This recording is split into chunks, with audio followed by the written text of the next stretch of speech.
My research is primarily with people with an intellectual disability and looking at how they can have a voice and a say about the things that matter to them in their lives. And this particular research project is about the involvement of the self-advocacy movement in shaping policy and practices in intellectual disability. So we're interested in what has shaped that and what can be done based on what we find to strengthen the voice of people with an intellectual disability in policy and practice. Firstly, this is a history that we're doing, and it's the history of a group called Reinforced Self-Advocacy Group, which is the first self-advocacy group in Victoria. And self-advocacy is a grassroots movement of people with an intellectual disability. In terms of the outcomes, we've got some shared outcomes we're looking for. Because we're doing this as a collaborative research project with academics and people with an intellectual disability. So firstly, we're hoping to find out how to do that better, how to work in an inclusive way.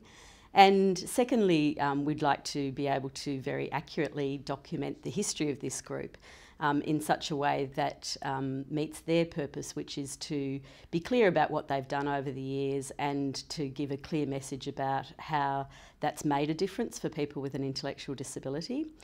And then thirdly, particularly from an academic perspective, I guess, what we're interested in is how that information can help shape the way that policy is set to involve people with an intellectual disability.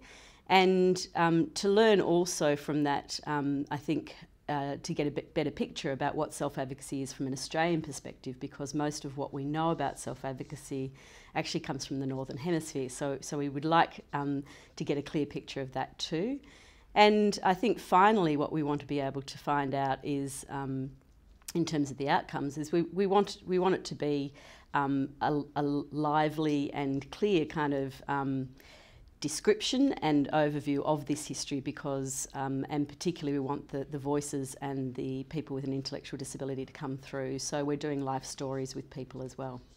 Well, people with an intellectual disability are probably one of the most marginalised groups, certainly of people with disabilities. So they're a group of people who are the highest users of government-funded services, but they have some really sort of low outcomes, I guess, around things like social inclusion, and in terms of things like abuse. They have very high rates of abuse and involvement with the correction system. Now, our work won't directly impact on that, but what we believe is a better understanding of self-advocacy and how to engage people with an intellectual disability in policy and in shaping policy will hopefully bring them more clearly into that policy formulation sort of space, and increase opportunities for them to have good lives and to have a say about how those lives should be.